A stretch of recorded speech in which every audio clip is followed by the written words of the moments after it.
오늘 하나님께서 우리에게 주시는 말씀은 출애굽기 29장 42절에서 46절까지의 말씀입니다.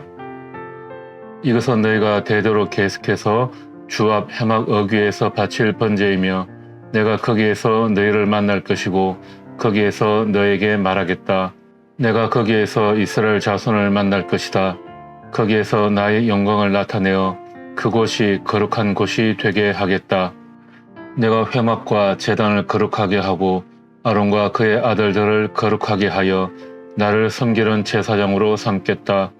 내가 이스라엘 자손 가운데 머물면서 그들의 하나님이 되겠다. 그리고 그들은 바로 내가 그들 가운데 머물려고 그들을 이집트 땅에서 이끌어낸 그들의 주 하나님임을 알게 될 것이다. 나는 그들의 주 하나님이다. 아멘. 하나님의 말씀을 함께 나누는 시간입니다.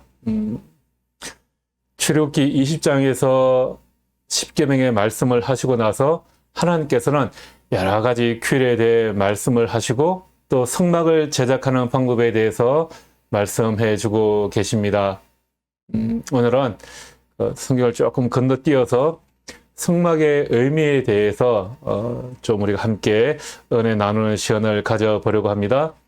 성막은 회막이라고도 하는데 하나님께서 이스라엘 백성과 만나 주시기 위해 임하시는 장소다, 그런 말입니다.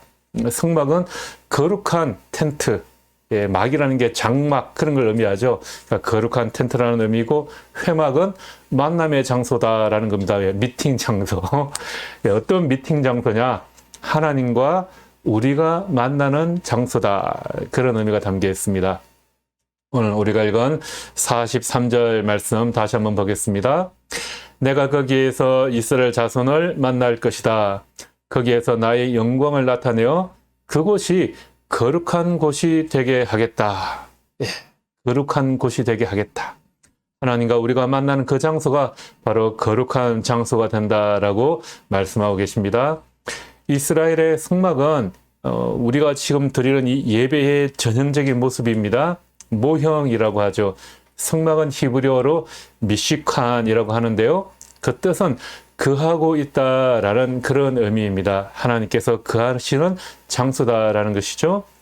그러니까 성막은 하나님께서 거하시는 장소이고 하나님께서 이스라엘 백성을 만나 주시는 장소라는 것입니다. 하나님께서 이스라엘 백성과 만나 대화하는 장소입니다. 모세의 시대로부터 시작해서 솔로몬이 성전을 짓기까지 이 성막은 크게 번제단과 물두멍, 그리고 성소, 지성소, 이렇게 네 수로 나누어질 수 있습니다. 영상을 하나 잠깐 보시면 이게 성막이라는 겁니다. 이것이 이스라엘 백성들이 모세가 지었던 성막입니다. 그 성막에 딱 들어가면 제일 처음에 드러나는 것이 바로 이 번제단이죠. 번제단. 번제단은 제물을 불태워 바치는 곳입니다. 그러니까 양을 잡고 염소를 잡고 소를 잡는 장소죠. 이것이 물두멍, 손을 씻는 세숫대야라고 그렇게 보시면 됩니다. 이것을 지나 들어가면 이곳이 바로 성소가 되는데요. 성소에 들어가면 이렇게 오른편에는 진설병이 되어 있고요. 왼쪽에는 금촛대, 그리고 한가운데에는 금향로가 저렇게 세팅이 되어 있습니다. 이 성소 안쪽에 지성소라고 해서 천막이, 커튼이 하나 더 쳐져 있죠. 저 안으로 들어가면 이곳이 바로 지성소가 되고요. 지성소라는 것은 거룩한 곳 중에 거룩한 곳, 가장 거룩한 곳이다, 그런 의미죠. 이 지성소 안에는 하나님께서 만들라고 말씀하셨던 언약궤가 들어 있습니다. 이것이 바로 모세가 만들었던 성막의 모형입니다. 이렇게 지상에 있던 성막은 하나님께서 시내산에서 모세에게 보여주신 그 모양을 따라 그대로 지어졌습니다. 하나님께서 모세에게 성막을 지으라고 명령하실 때 승막의 모형과 승막 안에 들어갈 여러 가지 기구들을 아주 세세하게 설명해 주시면서 하나님께서 시내산에서 모세에게 보여준 모양 그대로 만들라고 말씀하셨습니다. 이스라엘 자손은 또 주님께서 모세에게 명령하신 것을 모두 그대로 똑같이 이루어내었습니다. 이같이 하나님께서 보여준 모양을 따라 세워진 이 성소와 성소의 각종 기구들은 예수 그리스도와 관계된 아주 상징적인 의미를 지닌 비유로 볼 수 있습니다. 이러한 상징적인 모형들은 언젠가는 실체에 의해서 대체가 되게 되죠. 실제로 예수 그리스도에 의해서 이 모든 것들이 다 대체되었습니다. 모세가 하나님께서 보여주신 대로 만든 이 성소가 참 성소의 모형, 그림자라면 성소와 성소의 각종 기구들의 의미를 아는 것은 우리가 하나님을 어떻게 예배하고 또 우리의 모습이 어떠해야 하는지를 또 비유적으로 보여주는 것이 됩니다. 먼저 성막의 출입문을 탁 열고 들어가면 제일 만나게 되는 것이 번제단이었죠. 우리 아까 영상에서 보았습니다. 하나님 앞에서 피의 제사를 드리고 향기로운 제물을 드리는 것입니다. 이스라엘 백성들이 죄를 범하면 하나님께 용서를 받기 위해 짐승을 잡아 양을 잡고 소를 잡고 염소를 잡아서 하나님께 제물로 드려야 했습니다. 인간의 범죄로 말미암아 수없이 많은 짐승의 피를 가지고 성막으로 나아갔습니다. 죄의 대가는 사망이라 그랬죠. 그래서 인간의 죄를 대신해서 동물을 희생 제물로 드리는 것입니다. 인간을 대신해서 드리는 짐승의 피의 대가는 하나님의 용서와 생명이었습니다. 하나님과의 단절된 관계를 회복하려는 이 구원의 역사가 그곳으로부터 시작이 됩니다. 그런데 이것은 영원한 것이 아니었습니다. 인간이 죄를 지을 때마다 절기마다 희생 제사를 지내야 했습니다. 예수 그리스도께서 오시기까지 끊임없는 이 인류의 죄와의 싸움, 인류의 몸부림이 계속되었다는 거죠. 예수 그리스도께서 친히 유월절 어린 양이 되셔서 인간의 모든 죄를 다 제거하여 주시고 우리의 죄를 저주에서 생명으로 옮기셨습니다. 예수님께서 자기를 희생제물로 드려서 우리의 죄를 다 없애 주셨습니다. 그리스도께서 많은 사람의 죄를 짊어지시고 자기 몸을 제물로 바치셨습니다. 다시 말하자면 예수 그리스도의 십자가는 하나님과 우리를 연결해 주는 중보의 자리에 있다라는 거죠. 디모데전서 2장 5절에 이렇게 말씀하고 있습니다. 하나님은 한 분이시요 하나님과 사람 사이의 중보자도 한 분이시니 곧 사람이신 그리스도 예수이십니다. 하나님의 아들 예수 그리스도께서 사람의 모습으로 낮아져서 인간의 모든 죄를 지고 십자가의 죽으심으로 말미암아 하나님의 공의를 이루어 주셨다라는 것이죠. 또한 그 십자가에서 한 번 흘리신 피로 하나님의 용서하심을 얻어 우리가 자유롭게 되었습니다. 우리가 하나님께 나아갈 때 우리는 우리의 죄의 문제를 다 해결해야 합니다. 우리를 죄로부터 자유롭게 해주시기 위해서 예수 그리스도께서 우리에게 오셨습니다. 그리고 자신을 희생제물로 드려서 우리의 모든 죄를 다 없이 하여 주십니다. 하나님의 아들이신 예수께서 자신을 비우고 낮아지셔서 사람의 모습으로 우리에게 오셨습니다.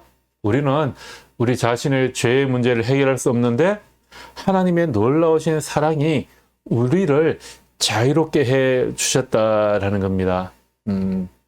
좀 오래전 제 딸이 아주 어릴 때 이야기인데요. 교회 마당에서 놀고 있는데 가보니까 저를 보자 그러는 거예요. 아빠, 나비를 고쳐주세요. 그러는 겁니다. 아니, 나비를 고쳐달라니 잘 이해를 하지 못해서 가까이 가서 물어보았더니 바닥에 나비 한 마리가 죽어 있는 겁니다. 그 나비를 가리키면서 나비를 고쳐달라라는 것입니다. 날아다녀야 하는 나비가 날지 못하고 땅바닥에 붙어 있으니까 저 나비를 고치면 나비가 다시 날 수 있겠지, 그렇게 생각을 했겠죠. 마침 집에서 마치 제가 자기 장난감을 그렇게 고쳐주듯이 이 고장나 있는 나비를 고치면 나비가 다시 날 수 있을 것이다. 아마 그렇게 생각했나 봅니다. 그게 뭐 장난감이었다면 제가 어떻게든 고치기 위해서 노력을 해보았겠죠. 또 제가 또 부서진 건 잘 고치거든요. 그런데 나비는 고장난 것이 아니라 죽었습니다. 죽은 것은 고쳐야 할 것이 아니라 살려야 하는 문제입니다. 그런데 아무리 뛰어난 기술자, 아무리 훌륭한 곤충학자, 의사가 와도 죽은 나비를 고칠 수는 없습니다. 나비를 박제로 만들어서 외양은 그대로 보존할 수 있겠죠? 그러나 생명이 없습니다. 날 수가 없습니다. 나비를 고쳐달라라는 것은 그 나비가 다시 날 수 있게 해달라라는 거죠. 다시 생명을 불어넣어 달라는 것입니다. 제가 아무리 딸을 사랑하고 귀여워해도 죽은 나비를 다시 살릴 수 있는 방법은 없습니다. 우리 인간의 모습이 그렇습니다. 우리 인간은 하나님을 떠나 죄로 말미암아 어느 한 곳이 고장난 상태가 아니라 전적으로 죽었다라는 것입니다. 우리가 하나님을 떠나 조금 고장난 상태라면 하나님께서 좀 이것저것 수리해서 다시 고쳐 쓰실 수 있을 텐데 우리의 상태가 그렇게 고쳐 쓸 수 있을 만한 상태가 아니라 죄로 말미암아 완전히 죽었다라는 것이죠. 회복 불능이라는 겁니다. 우리를 고쳐서 쓸 만한 존재였다면 하나님께서 굳이 하나님의 아들 예수께서 인간의 모습으로 우리에게 오시고 또 고난을 당하시고 십자가에 못 박히실 필요가 없었을 것이죠. 우리의 상태는 그렇게 고쳤을 만큼 고장난 정도가 아니라 죄 때문에 아예 죽어 있었기 때문에 하나님의 아들 예수께서 우리와 동일한 모습으로 오셔야 했다라는 것입니다. 우리의 죄를 지고 십자가에 죽으심으로 우리를 죄로부터 자유롭게 하시고 다시 살게 하여 주셨습니다. 나비로 말하자면 다시 하늘을 자유롭게 날 수 있게 해 주셨다라는 겁니다. 그러니까 우리는 주님 앞에 예배 드리기 위해 나아갈 때마다 날마다 예수 그리스도를 십자가에 못 박는 것이 아니라 날마다 예수 그리스도가 우리를 자유롭게 하여 주신 그 은혜를 마음껏 누리는 하나님의 자녀로 그렇게 살아가야 하는 존재입니다. 이렇게 번제단을 지나면 다음으로 물두멍이 있습니다. 시편 24편 3절 4절 말씀해 보면 하나님의 산에 오를 자는 손이 깨끗한 사람이다. 그렇게 말하고 있습니다. 누가 주님의 산에 오를 수 있으며 누가 거룩한 곳에 들어설 수 있느냐? 깨끗한 손과 해맑은 마음을 가진 사람, 헛된 우상에게 마음을 팔리지 않고 거짓 맹세를 하지 않는 사람이다. 예. 요즘에는 코로나 때문에 워낙 손을 잘 씻는 것이 일상적인 것이 되었습니다. 손을 너무 잘 씻다 보니까 겨울에 독감 환자도 많이 줄어들었고요. 또 이 환절기에 눈병에 걸리는 사람들도 많이 줄었다고 합니다. 성경에서 손을 씻는다라는 것은 몸을 정결하게 하는 의식입니다. 물두멍에 손을 깨끗이 씻는데 이렇게 물두멍은 사용되는 거죠. 물두멍은 큰 세숫대야라고 생각을 하시면 됩니다. 하나님 앞에 나아갈 때 이 몸을 늘 정결하게 해야 한다라는 것을 비유적으로 보여주는 것입니다. 이렇게 물두멍은 우리의 삶의 모습이 늘 정결해야 한다, 깨끗해야 한다라는 것입니다.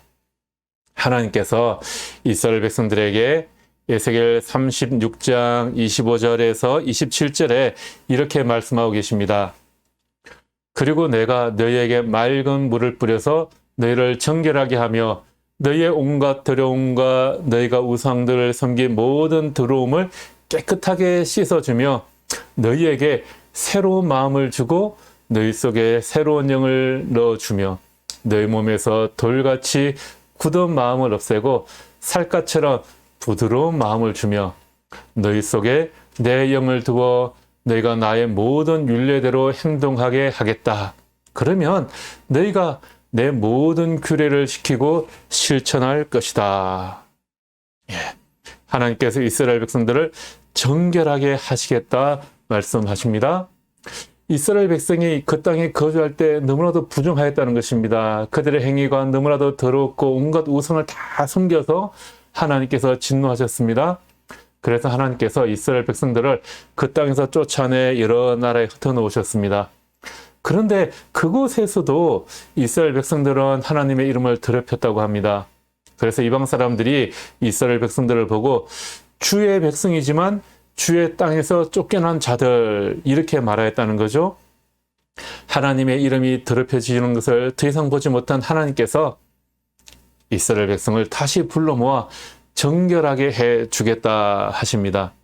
하나님께서는 우리가 정결한 삶을 살기를 원하십니다. 우리가 정결함을 사모하기를 원하십니다. 더러워진 옷을 빨고 흰 옷 입은 순결한 주의 백성들이 주님 앞에 나와 경배하고 하나님의 영광의 빛 아래에 가기를 원하십니다. 예수 그리스도의 보혈로 말미암아 거룩한 열정을 가진 사람들을 기다리고 계십니다. 오늘날 이 한국 교회가 사회에서 이렇게 신뢰를 잃어가고 욕을 먹는 이유가 무엇일까? 교회가 이런 정결함을 순수함, 이 순결함을 잃어버리고 있기 때문입니다. 이스라엘 백성이 이방 백성들에게 주의 백성이지만 주의 땅에서 쫓겨난 자들 이렇게 비아냥거리는 소리를 들었듯이 어쩌면 오늘날 한국 교회도 예수 믿는 사람이지만 예수에게는 속하지 않은 자들 이런 소리를 똑같이 듣고 있는 것은 아닌지 모르겠습니다. 인도의 국부라 불리는 마하마트 간디 여러분들 너무나도 잘 알고 계시죠? 이 간디는 젊은 시절에 영국에서 유학을 했습니다. 하지만 영국의 식민 지배를 받던 인도의 한 청년을 기다리고 있던 것은 온갖 차별과 편견뿐이었습니다. 어느 날 우연히 이 간디가 성경을 접하게 되었고 성경의 정신에 감동한 그는 예수 사랑의 가르침 속에서 이 인도의 카스트 제도를 좀 해결할 수 있는 방법이 있지 않을까 그런 믿음을 가지게 되었습니다. 그러나 정작 기독교인이 되는 방법을 배우려고 방문한 교회에서마저 그런 문전박대를 받았다고 합니다. 런던 대학에서 법학을 전공한 이 젊은 변호사 간디가 경험한 기독교는 이 본질적인 사랑의 정신과는 너무나도 동떨어진 것이었다는 거죠. 교회에서도 민족과 신분에 따른 차별은 물론이고요. 남녀노소, 빈부의 차별이 너무나도 확인했습니다.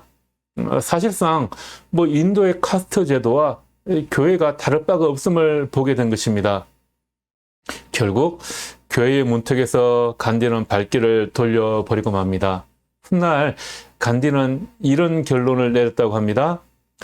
나는 예수를 좋아하지만 기독교인은 싫어한다. 나는 그리스도를 좋아하지만 너희 기독인들은 좋아하지 않는다. 기독교인들은 너희가 믿는 그리스도와는 너무 다르기 때문이다. 이런 의미가 있는 거죠. 이렇게 제사장의 물두멍에서 자신의 몸을 정결하게 하고 성소에 들어서면 오른쪽에는 진설병을 놓는 떡상이 있고요. 왼쪽에는 금촛대가 마주하고 있습니다. 그리고 정면에는 기도를 하는 향단이 놓여 있습니다. 진설병이라는 단어의 의미는 하나님 앞에 놓인 떡, 그 얼굴의 빵이라는 의미입니다. 즉 하나님의 얼굴 앞에 놓인 빵이라는 거죠. 제사장은 안식일마다 그러니까 일주일에 한 번씩 12개의 새로운 빵을 만들어서 그 상 위에 올려놓고 지난 것은 가지고 나옵니다. 12개의 빵은 이스라엘 12지파를 상징하는데요. 이스라엘 12지파가 항상 하나님 앞에 있다라는 의미입니다. 하나님께서 그들과 늘 함께 하신다는 상징입니다. 맞은편에는 촛대에 늘 불이 켜져 있어서 이 떡상을 비추고 있습니다. 오늘 우리에게 중요한 것은 하나님 앞에서 우리의 자신의 모습이라는 거죠. 이스라엘을 나타내는 12개의 떡이 항상 하나님 앞에 있다는 것은 그들이 비록 이 세상에서 생활하고 있지만 그들의 소속은 언제나 하늘나라에 있다는 것입니다. 생명의 떡이신 예수 그리스도가 우리의 양식입니다. 예수 그리스도만이 우리에게 생명을 주시고 생명을 유지시켜 주시는 유일하신 분이십니다. 하나님의 말씀으로 충만하여 그리스도의 그 장성한 분량만큼 자라도록 하나님께서 우리를 인도하여 주십니다. 그 어린아이들은 젖을 먹고 성장한 후에는 음식을 먹도록 도와주는 것처럼 우리도 성장하여서는 다른 사람들이 음식을 먹도록 잘 도와줘야 합니다. 그런데 우리는 늘 신앙생활을 하다 보면 늘 무엇인가 받는 것에 익숙해져 있습니다. 내가 말씀으로 양육받고 은혜받고 기름 부음받고 축복받고 받고 예, 우리가 신앙생활을 하면서 교회에서 늘 무엇인가를 받아야 되는 것 같아요. 우리의 모든 행위의 종착점은 나에게 향해 있다는 겁니다. 우리는 이런 관점을 좀 바꾸어야 합니다. 성경에는 주는 것이 받는 것보다 더 복이 있다, 이렇게 말씀하고 있습니다. 우리는 하나님의 은혜와 복을 받았으면 다른 사람에게 나누어주는 통로가 되어야 한다라는 겁니다. 그런데 우리는 교회 안에서도 늘 받아야 하고 내가 인정받아야 합니다. 우리나라가 그렇죠.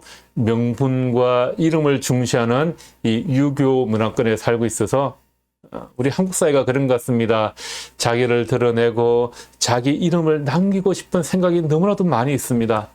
뭐 양반과 가문을 따지던 이 옛 습관이 요즘은 뿌리 깊은 학벌 사회로 변질되었죠.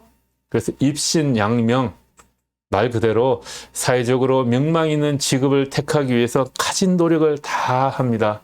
마치 과거에 장원급제하던 시절처럼 고시에 청춘과 첫 인생을 다 겁니다. 학문을 위해서 공부하는 것이 아니라 오직 이 박사라는 타이틀을 얻기 위해서 안간 힘을 쓰는 사람들이 있습니다. 교회에서도 마찬가지입니다. 이 유교적인 계급의식이 한국 교회에 그대로 남아 있어서요. 이 한국인들에게 집사, 권사, 장로라는 것은 섬김의 직분이 아니라 하나의 계급처럼 여겨지고 있다고 말합니다. 서리 집사가 제일 아래에 있고 그 다음에 안수 집사, 권사가 있고 그 위가 장로라고 생각을 하는 거죠. 한국 교회에서는 이러한 직분이 이 회사에서 승진, 진급하는 것처럼 그런 생각을 가지고 있습니다. 마치 집사, 권사, 장로가 신분, 계급인 것처럼 착각을 하는 거죠. 그래서 이런 재밌는 이야기가 있습니다. 실화인데요. 그 개신교 교단 중에 침례교단이라고 있습니다. 침례교. 이 침례교회는 장로라는 직분이 없었어요. 침례교회 다니는 아주 유명한 정치가가 정치인들이 모이는 조찬 기도에 나가면 다들 장로인 겁니다. 자기보다 짬밥도 한참 아래인 것들이 다들 장로인 거예요. 그런데 침례교회에 다니는 자기는 장로가 될 수 없는 거죠. 늘 안수 집사인 겁니다. 집사인 거죠. 누가 안수 집사라고 불러주나요? 그냥 집사라고 부르는 겁니다. 자기보다 짬밥이 한창 아래인 후배들에게 이 또 예배 드리는 곳이니까 장로라고 불러야 하는데 자기는 그냥 집사인 거니까 너무 이게 싫은 겁니다. 그래서 교단에다가 우리도 장로 직분을 만들자고 공식적으로 건의를 하고 세미나도 했습니다. 그래서인지 10년 전에 침례교회에서도 이 장로라는 호칭을 사용하고 있습니다. 우리 장로교와 같이 직분으로서의 장로가 아니라 장로라는 호칭을 사용하고 있는 거죠. 그냥 그렇게 불러주자는 겁니다. 다른 교단하고 연합 행사를 할 때 다른 데서 오는 교인들은 다들 장로인데 자기들은 장로가 없고 집사밖에 없으니까 좀 급이 낮아 보이는 거죠. 그래서 그렇게 보이기 싫으니까 뭐 장로라고 이름을 붙여주자라는 겁니다. 왜 이런 일이 일어납니까? 그것을 자신의 이름 위에 붙여지는 하나의 타이틀, 계급으로 생각하기 때문입니다. 그러면 그런 것이 붙으면 사회적인 존경도 자연스럽게 뒤따라온다. 그렇게 착각을 하기 때문이죠. 어떻게 보면 이 영적인 명예심은 세상적인 명예심보다 더 집요하고 끈질긴 것 같습니다. 그것은 마귀의 집중적인 공격의 대상이기 때문입니다. 끊임없이 자신을 드러내려 하고 자신을 자랑하려고 합니다. 하나님 앞에 서 있는 우리는 모든 생명의 근원이신 예수 그리스도의 생명이 흘러가도록 공급하는 통로로서 사용되어야 한다라는 거죠. 그 통로가 잘 열려 있어야 생명이 원활하게 흘러가게 되는 것입니다. 우리가 교만이나 욕심으로 막혀 있으면 생명을 공급받아야 할 많은 사람이 굶주리고 메말라 갈 수밖에 없습니다. 이것은 생명의 근원이신 예수 그리스도의 문제가 아니라 통로로서의 역할을 하는 오늘날 교회와 우리의 문제라는 것이죠. 그래서 세상 사람들은 예수는 좋아하지만 예수 믿는 그리스도인들은 싫어하는 것입니다. 교회가 사회적으로 비판받는 이유는 그리스도가 잘못되어서가 아니라 바로 주님을 따르는 우리의 잘못이라는 것입니다. 그렇게 진설병을 놓은 떡상 맞은편에는 성소를 밝혀주는 금초대가 있습니다. 요한일서 1장 5절에 하나님은 빛이요 하나님 안에는 어둠이 전혀 없다고 말씀하고 있습니다. 빛에는 결코 어둠이 존재하지 않습니다. 빛이 나타나는 곳마다 어둠은 다 물러가기 때문입니다. 우리가 하나님께 더 가까이 갈수록 그의 빛 안에 잠기게 되어 우리 자신의 특성이 약해지게 되는 거죠. 말로만이 아닌 진실로 하나님 앞에 다가가는 사람들은 하나님의 빛 앞에서 자만심을 다 버리게 될 것이며 자기의 자랑거리는 그 태양 아래 초처럼 다 녹아 없어지게 될 것입니다. 우리가 하나님 앞에 가까이 나아갈수록 이기심과 교만은 사라지게 될 것입니다. 하나님의 거룩한 빛 앞에서 우리의 어두운 모습이 낱낱이 드러나게 될 것이기 때문입니다. 그렇게 촛대와 진설병 사이를 지나면 금향단이 있습니다. 이 향단은 성도의 기도입니다.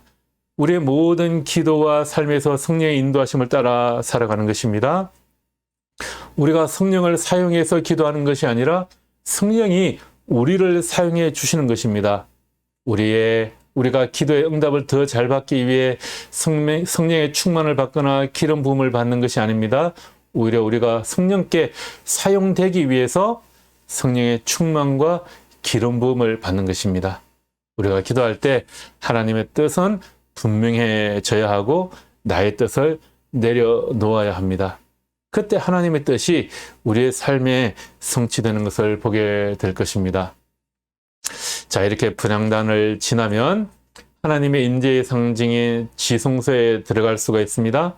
이 지성소는 대제사장이 1년에 단 한 번 대속죄일에만 들어갈 수 있는 곳이었습니다.